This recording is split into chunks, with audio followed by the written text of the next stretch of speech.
Overthinkers of Reddit. What was it today? I've really been thinking of how many moments of my life I forget, even though I don't want to. All those fun and important memories that I've had at the time that I'll never know I had. This morning my perfectly healthy dog was struggling to get out of bed, doing that thing that dogs with non-working back legs do. My brain went into overdrive. Is this it, cancer? Am I gonna lose my first ever dog? Turns out her leg had fallen asleep. The little turd is totally fine. I'm going to swing by awake. Husband of a new girl at work died suddenly. I barely know her, and I didn't know him. But it's incredibly sad and I wanted to go just to show some support, and I've been struggling with what I should wear. It's fucking stupid because it doesn't matter much what I wear. I think it's partly that I just hate going to wakes, and I've had to do it like 6 times in the past year. Set your phone to play a song at max volume. Set it down in the TV room, kitchen, and bathroom and then walk around the house. It's very helpful to know how much sound travels and to where. Inspection of chimney flues are not typically part of the home inspection. They require separate examination by a chimney specialist. After buying a house, we found out the hard way that the chimney flue for the fireplace had loose liner tiles and needed a stainless steel flue liner installed for $5,500 before the fireplace could safely be used. Check the foundation, then hire a third-party inspector to check the foundation. We missed this little step and ended up spending $16K to have ours fixed after only a year into the house, but 2 years past the home builder's warranty. It would have been totally worth the $400 for the inspector. Check under the sinks for any water damage or warp boards. If the cabinets under the sink have a fresh coat of paint, that could be sus. If there is attic access, check to see what the wiring looks like. Is it a chaotic mess or are the wires running along the joist and beams? While walking through the house, put your head against the wall and look down the length to see if you notice bulges or dips. Pay attention to the amount and locations of electrical outlets. Try to envision your stuff and if it will fit. There were a lot of little things we missed, because we were excited about moving into our first home, like light switches in the bathroom behind the door. Really, the school zone changing like 4 doors down from us, putting our child in a whole other district, further away than the school across the street. Cable company won't access our area and had to change after 15 years with the same cable company. The slope of the backyard diverts the rainwater straight to the house foundation. For our area, the gas company is in a city over 200 miles away. We live right outside of a major city. Neighbors on 3 sides of us have dogs that bark all night long. One of them right outside my child's bedroom window. A lot of this would not be considered major, but it was stuff I missed and is now slowing down or stopping me from making improvements. I thought I would just have the light switches in the bathroom moved, but with the mess of wiring it would be a lot bigger project to do. When I tried to add plywood to the attic space to have a little bit of a floor for storage, I was having to cut notches and gaps everywhere because of how the wiring was just a mess of tightly stretched wires in all directions. Whoever designed the home thought that one electrical outlet per bedroom was enough. It is not. Our cabinets under the sink looked so clean and new. It turned out to be fresh paint covering water damage and rotting boards. Tried installing a long shelf on the wall in the living room to discover the wall had over a 1-inch bow in the middle, leaving gaps on each end of the shelf. If at all possible, don't rush. Take your time to really check the place and neighborhood out. Go back by the house at different times of day and days of the week to see what it is really like around there. You might miss out on the house, but it is better than buying and having regrets later. We have only been in our home for 2 years now and have already decided this is not our final home. We will find another home and this time be more thorough when checking it out.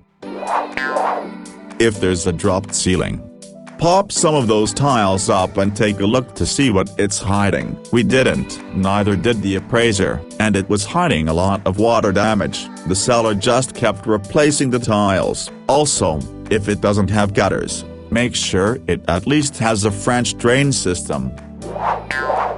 This applies mostly for foreclosed homes or homes that the bank left sitting for a while. First question you should ask is how long the house has been sitting empty. Seasonal changes are hard on houses that aren't running AC/heat. In the summertime the house essentially boils from the humidity trapped inside. In the winter everything freezes. If the house isn't taken care of fast enough they'll end up with flooded basements, burst pipes, peeling walls, and mold. If the basement has cement floors, but the walls and rafters look like they've recently been painted white with latex paint, ask for the work that has been done since the last homeowners left. In the housing business, when a basement becomes moldy they'll send somebody in to fog the basement with a mildew spray to kill the mold, and then they paint over it with something like Kills. Just because they treated the mold doesn't mean they removed the source. I've seen everything from 5 of water in a flooded basement from a burst pipe to 2 inches of standing water that seeped into the walls that wasn't taken care of because the power was shut off and the sump pump wasn't on. If you find a home you like,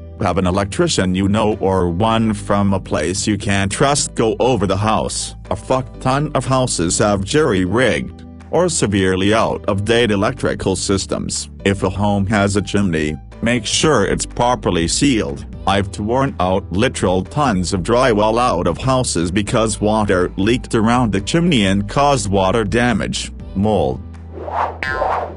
Do these 2 things if nothing else. Get a second opinion via a second appraisal. Just pay the extra money. Oftentimes the person who get hired knows one of the realtors and is slightly biased. Cover your ass this way. Secondly, see the house at least twice. 3 times is better. The first time you go through a house you will miss things because it's new. The second time you'll catch more, etc. Remember your realtor is working for you. Make them work for their money. Don't go crazy but still. Firstly, don't get emotionally attached to a house. When you're looking, think realistically about how you'd live in it. That helps you see what would be issues with it you'd want to change in the future. Less issues the better. Look for water damage. Do the windows need updating? Did the previous owner have indoor pets? Wall cracks? Floor feel level? Stay away from homes with sump pumps. Look at the property history for things like drastic rises in price or multiple sales in a short time frame. Look at it on a crime map and Megan's Law. Drive through the neighborhood at night so you can check out the numbers. If it's close to a school, check it out during drop-off and pick-up times to see how school traffic will affect you. Beware flip houses. My experience is they really only do cosmetic updates to hook buyers. Cosmetic fixes are easy to do yourself over time or even before you move in if you have the budget, but it's a lot harder and more costly to fix a bad structure. Always get it inspected and never assume the previous owner took care of their home. Always have older homes tested for lead. I strongly suggest getting any house tested for mold because it can be a small fortune to get rid of. Get the water tested too, especially if it's well water or an older home. You can always make the homeowner fix things before you purchase or use it to lower their price. Always look at a house 3 times. Once before you make an offer, once after you've made an offer, and once after your offer is accepted. Each time you go back you'll see the house in a different way since you're at a different point in the process. Do a practice commute once or twice. See what the traffic's like and get a sense of when you'll need to leave in the morning. In the bathroom, check to see if the bath shower feels like cheap plastic. Sometimes it's a mold fitted over the original to hide it if it's in poor quality. Check out the neighborhood. Is there any place you can walk, or do you have to drive everywhere? What kind of restaurants, stores, etc. are in the area? If the house is near a popular road, stand near the windows and see if you can hear the traffic outside.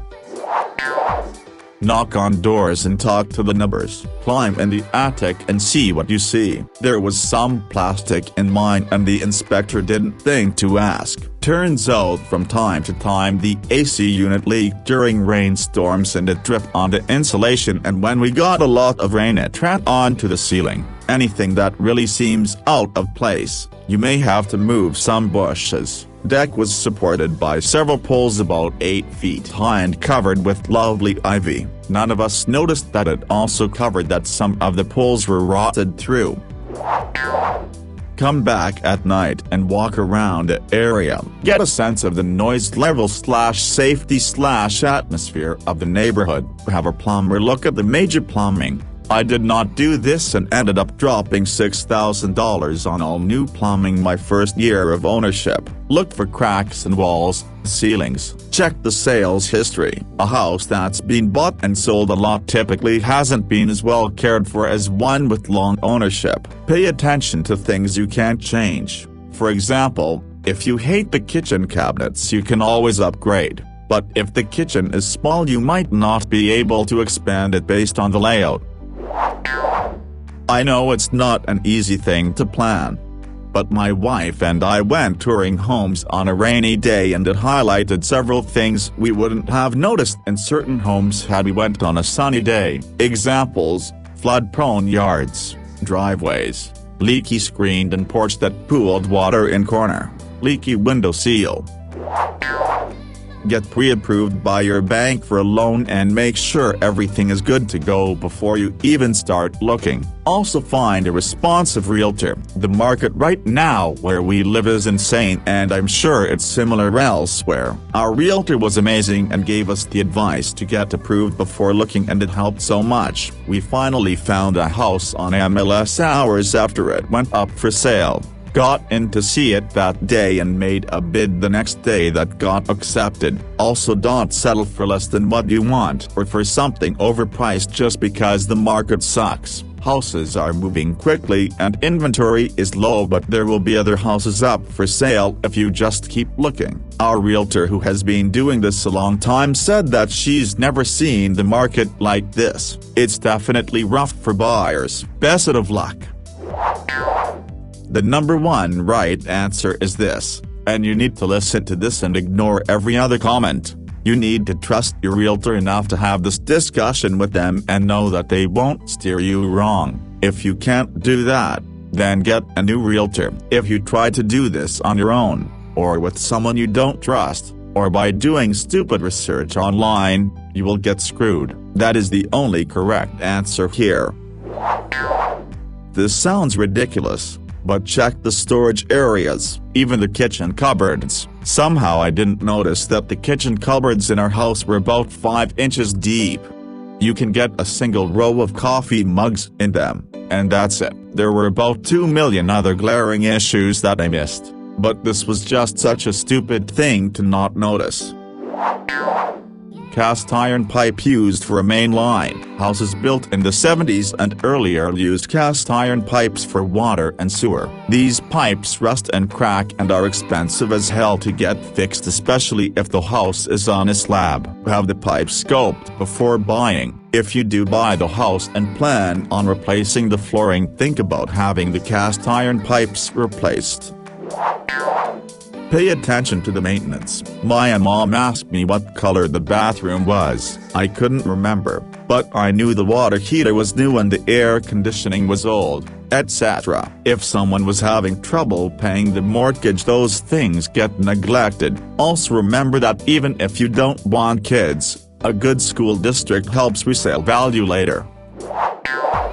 If you're buying an older house, look for things like lead paint, PCB oil-containing devices, and asbestos. Also, if there are any trees or plants with long roots, make sure to have all sewage lines inspected for ingress. Edit. Oh, this one is big nowadays. Check what options for ISPs you will have, and what their max speeds are.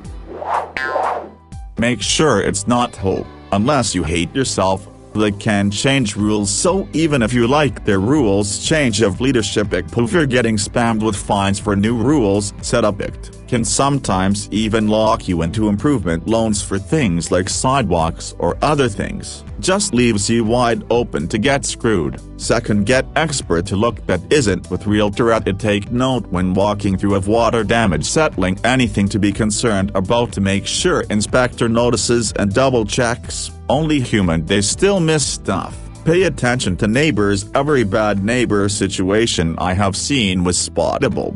2 of friends ended up with nightmare neighbors. 1, it was dogs barking all night. They had like dozen dogs in backyard, literally taking note of that they could have seen risk. Other one was junkies next door that ended up partying with dead person for like 2 weeks. It took me like 5 minutes after showing up to see it as a drug den. Number of cars, people pulling up leaving 5 minutes later, blacked out windows. It was super sketchy.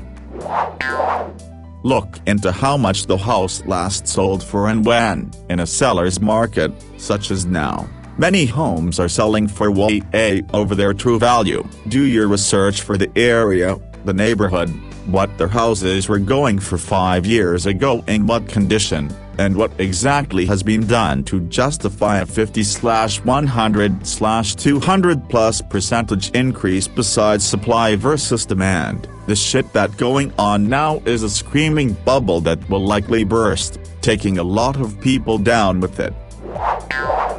You're right, hot market areas are different. I bought when the market was slow as hell. Basically, first house was a learning curve for me, just going off what I did, but different circumstances require different methods. If there's a dryer in the home, figure out how the dryer is venting. If you can't find an outside vent for the dryer, there's a decent chance that it's venting into the wall or ceiling. Quite possible if you're buying something that was recently renovated. Figure out which thermostat controls which room's heat, and make sure that's written down in the report. If you buy this house, you'll want that referenced later when having work done. If the house is older than 1930 or so, ask explicitly whether they have knob and tube wiring, and get the inspector to explicitly state whether they do or don't have knob and tube wiring. If the inspector can't tell you, get another one. Check out the backyard. Where does the sun rise and set? Where will the sun be when you are primarily outside? Will you have enough of a balance between shade and sun? In our first home we had no shade and we rarely went outside in the summer when we were home from work. The sun was always directly above our yard, and since we didn't have shade we were miserable, so we would go back inside. Never go with the inspector your realtor recommends, since they likely have a working relationship. The inspector may miss certain things that they feel might kill the deal, like something that may be too expensive to fix. While they get paid either way, the realtor only gets paid when the deal goes through, so better go online and search for good inspectors in your area, or the area you're buying in. Check the age of the windows. There should be a date code in the frame, as well as check for broken seals on them, moisture between the paints. Try and get an estimate for when the roof was last done and how old the major appliances like furnace and AC are. Each of these repairs will cost thousands, so hopefully they won't be needed anytime soon after buying. Chewing gum on the ground. Antisocials love to put it on the ground, and if you see a large bundle of them stuck down, there are either a lot of bad people around or the landowners don't think the place is worth cleaning once a year. Water pressure. But make sure you turn off the tapes when you leave. Learn to spot water damage, fire damage, signs of infestation. Estate agents are bound by law to reveal anything they know is wrong with the house, or issues ... for sale by owner is not. Never go with the inspector your realtor recommends, since they likely have a working relationship. The inspector may miss certain things that they feel might kill the deal, like something that may be too expensive to fix. While they get paid either way, the realtor only gets paid when the deal goes through, so better go online and search for good inspectors in your area, or the area you're buying in. I don't have the energy to do anything today. So I've been feeling guilty of that, because obviously I'm wasting away my whole life when I spent an hour laying on the bed watching YouTube videos. Oh, and I spent the entire morning cleaning my home because my parents visited for an hour.